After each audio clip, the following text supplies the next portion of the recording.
Eduardo Galeano es uno de los intelectuales más respetados de la izquierda latinoamericana. Un valiente ejercicio periodístico de clara oposición a la barbarie militar en el Cono Sur le forzó al exilio. Su insobornable compromiso ético, que se manifiesta en toda su obra por medio de una exquisita ironía poética, ha cimentado el reconocimiento internacional de su figura literaria. El derecho a la independencia, el derecho a la soberanía, es hoy por hoy un lujo de los países poderosos, de los países ricos.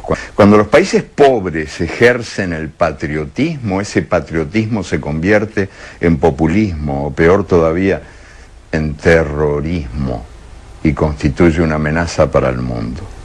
Entonces nosotros no tenemos el derecho de defendernos, solo tenemos el derecho de aceptar lo que otros deciden por nosotros.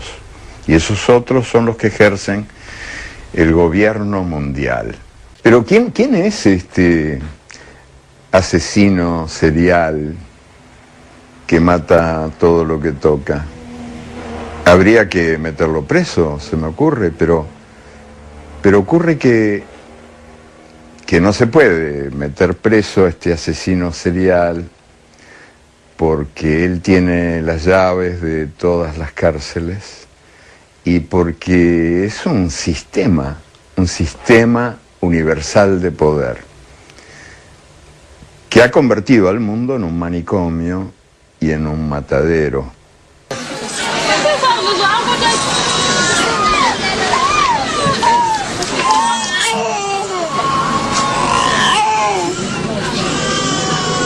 El Fondo Monetario lo manejan 5 países, y sobre todo uno, que es el que tiene derecho de veto, pero digamos 5.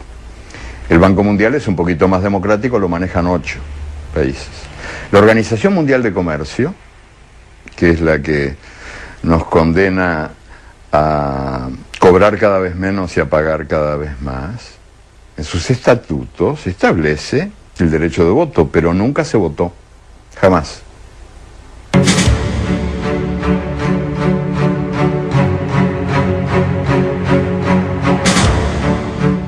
Hasta hace 30 años, 40 años,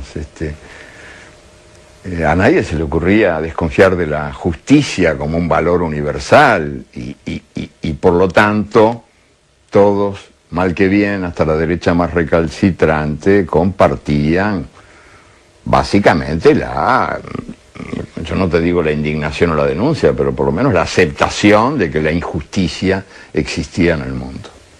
Y ahora que estamos gobernados por esta dictadura invisible de los grandes señores de las finanzas y de la guerra,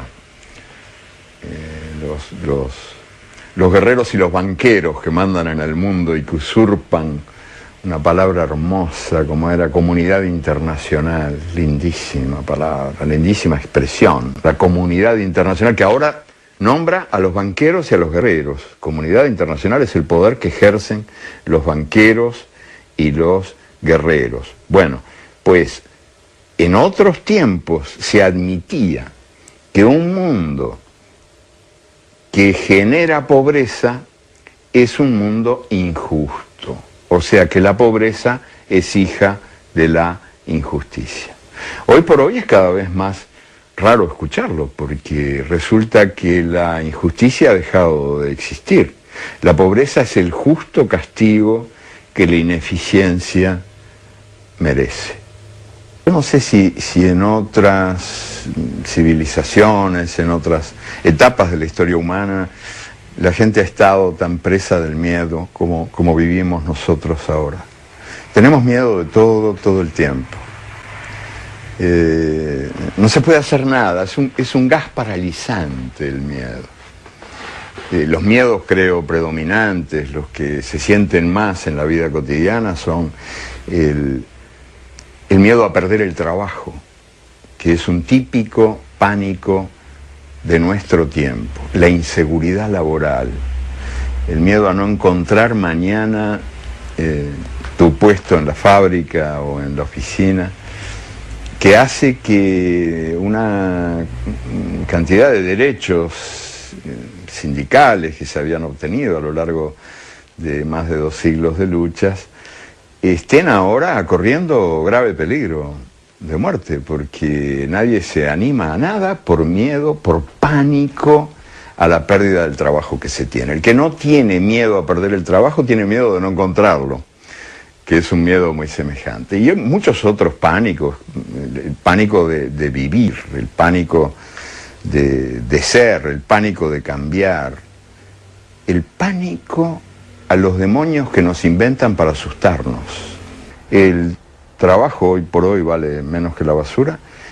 Impunemente los empresarios deciden quién trabaja, quién no trabaja y cuánto se trabaja. Se trabaja cada vez más a cambio de menos, cada vez más horas a cambio de un salario menor. Algunos derechos conquistados en muchas batallas difíciles a lo largo del tiempo, como el derecho a la sindicalización, se violan hoy día con escandalosa impunidad. Ese es un derecho aniquilado por la máquina de la muerte en el mundo de hoy. Es una máquina de exterminar derechos que ha convertido al trabajador en un mendigo de empleo, en un mendigo de salario. Libre circulación de las personas. Qué broma de mal gusto en un mundo donde hay millones y millones de migrantes expulsados por las sequías, por esas catástrofes llamadas naturales, que de naturales no tienen nada.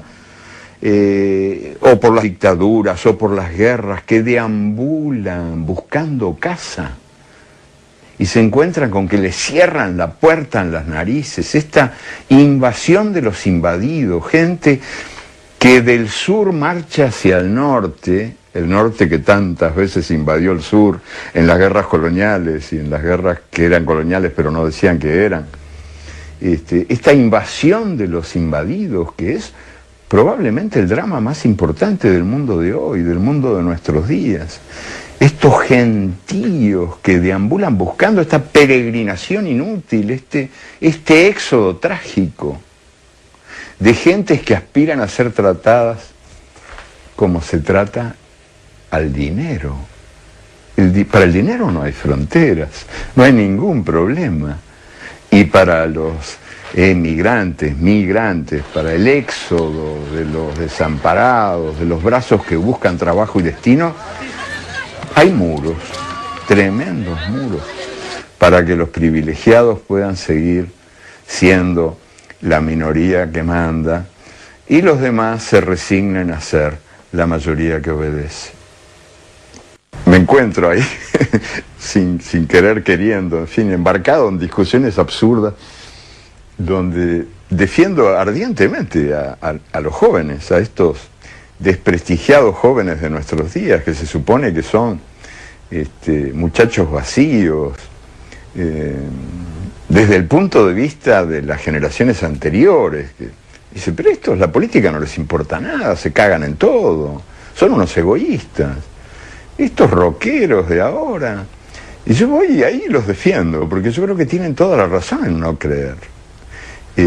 Hay un sistema universal de poder que los invita a no creer. O sea, que les ofrece la fe y los traiciona.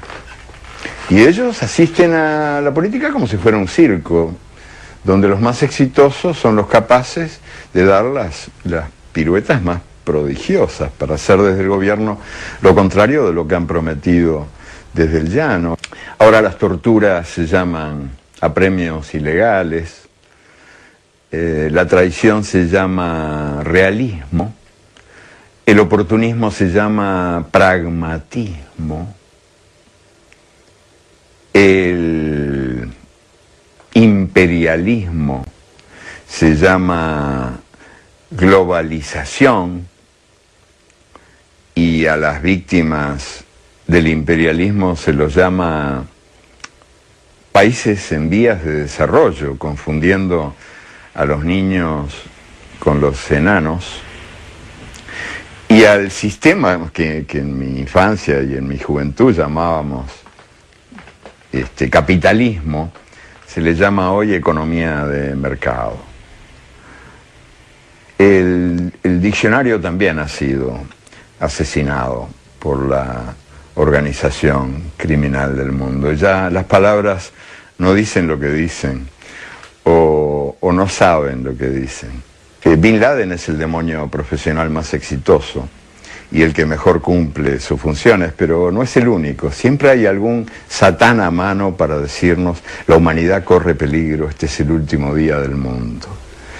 Y muchísima gente se hace eco de esas voces del miedo que imponen una dictadura invisible y paralizante que es enemiga de la dignidad humana, porque los que estamos, todos estamos enjaulados por el miedo, ya no somos libres, y los que no somos libres no podemos ser dignos.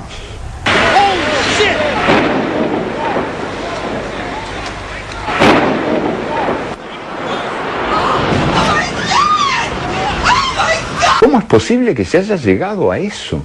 Bueno, pues porque eso es imprescindible para que todas las personitas que integramos esta cosa que, en fin, que llamamos humanidad, aprendamos de una buena vez que nos puede ocurrir a nosotros también, que a cualquiera le puede ocurrir. Terminar rapado con un uniforme a rayas, humillado cotidianamente, meado por los perros en un lugar como Guantánamo. A cualquiera le puede pasar. Es lo mismo que lo de la tortura. Si la tortura torturara solamente a los culpables, no sería eficaz. Si estuvieran en Guantánamo presos nada más que los culpables de actos terroristas, Guantánamo no serviría para nada. Sirven estos ejemplos, estos símbolos del poder, funcionan porque emiten miedo, y emiten miedo en la medida en que le puede tocar a cualquiera. Es un asunto del azar. Hacía mucho tiempo que la tortura se practicaba, pero no se predicaba. O sea, no se decía. Pero ahora se proclama a los cuatro vientos que la tortura es una maravilla. Y además se lo dice a partir del supuesto falso de que el torturado dice la verdad. Y no es verdad que el torturado diga la verdad. El torturado canta mejor que Gardel, dice cualquier cosa. Todo torturado se convierte en novelista en el acto y en un gran novelista. No se tortura para obtener información, eso es falso. Se tortura para sembrar el miedo. Y en eso sí que hay que reconocer que la tortura es eficaz. Y por eso es que ahora la tortura es objeto de publicidad incesante. Porque la máquina del miedo, la máquina de sembrar el miedo, utiliza la tortura para prevenir el delito de la dignidad. No es un fenómeno nuevo, pero ahora se da con particular intensidad esta perversa herencia colonial que nos convence de que la realidad es intocable. El miedo al cambio. No se puede. La intención es buena, pero no se puede. Hay que ser realista. Hoy por hoy, cuando los ministros de Economía son los que de veras gobiernan a nuestros países, pero esos ministros de Economía están a su vez gobernados por el gobierno que los gobierna, que es el de los grandes organismos financieros internacionales, o presuntamente internacionales, imperiales, para decirlo con palabras más claras. Hoy por hoy rige esta suerte de ideología de la impotencia nacida del miedo. No se puede. Y yo pienso que ese miedo al cambio es un miedo muy, pero muy dañino, y que es uno de los miedos más poderosos, más importantes en esta suerte de maquinaria mundial del crimen, porque es un miedo que mata la esperanza. O sea, opera contra la voluntad democrática del cambio.